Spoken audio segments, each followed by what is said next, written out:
오늘은 2025년 3월 2일 주일입니다. 오늘 우리에게 주신 하나님 말씀은 누가복음 9장 28절에서 36절까지의 말씀입니다.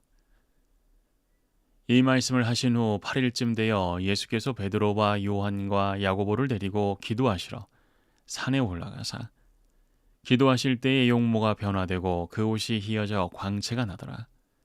문득 두 사람이 예수와 함께 말하니 이는 모세와 엘리야라. 영광 중에 나타나사 장차 예수께서 예루살렘에서 별세하실 것을 말할세.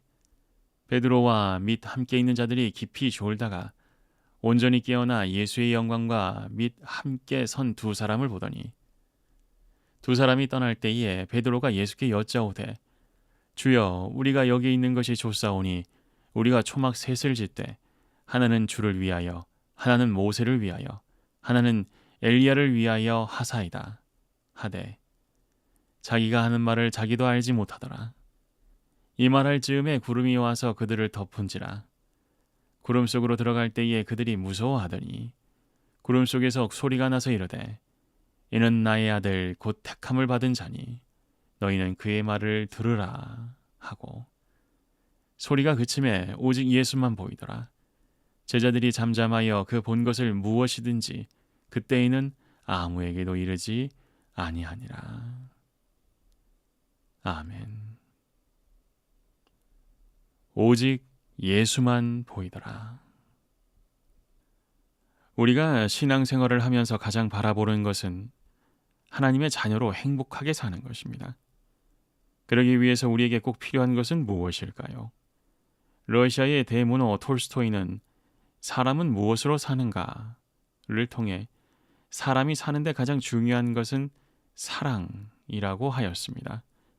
이 말은 우리의 삶에서 진정한 행복은 소유가 아닌 관계에서 얻을 수 있다는 의미입니다. 마찬가지로 우리가 하나님의 자녀로 행복하게 살기 위해서 가장 중요한 것은 예수님과의 관계입니다.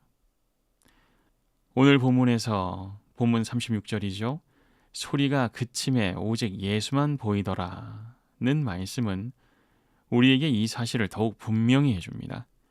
말씀 속에서 제자들의 눈을 휘둥그레 만드는 것은 어쩌면 변화된 예수님의 모습이 아니라 그 옆에 서 있던 모세와 엘리야의 모습이었을 것입니다. 여기서 모세는 율법을, 엘리야는 예언을 상징합니다. 율법과 예언은 이스라엘 백성이 자신들을 구원하고 하나님의 자녀로 사는데 절대적으로 의지하던 것들입니다. 제자들에게는 예수님보다 더 크고 더 위대해 보였을 수도 있습니다.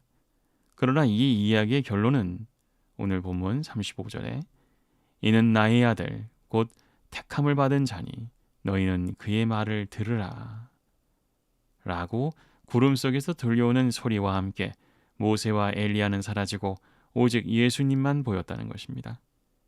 이는 이스라엘 백성을 하나님의 자녀로 살게 하는 것은 율법과 예언이 아니라 오직 예수님이라는 하나님의 선언입니다. 신앙생활을 통해 하나님의 복과 은혜를 받아 행복하게 살기 위해서는 예배도 잘 드려야 하고 말씀을 주야로 묵상하고 쉬지 않고 기도해야 합니다. 뿐만 아니라 교회와 지역을 위해 봉사하고 전도도 해야 합니다. 그러나 가장 중요한 것은 예수님과의 관계입니다. 우리는 예수님을 통해 참 생명을 얻었습니다. 십자가를 지고 걸어야 하는 어려움이 있는 것 같지만 세상이 주지 못하는 위로와 평안이 가득한 길입니다. 이 길을 끝까지 완주하는 방법은 오직 예수 안에서 사는 것입니다. 세상의 달콤한 유혹에 넘어지지 않고 하나님의 말씀을 따라 주신 사명을 감당하며 살아야 합니다. 하나님의 말씀을 따라 주신 사명을 감당하며 살아야 합니다. 이것이 주님과의 올바른 관계 안에서 주님을 따르는 진정한 제자의 삶입니다.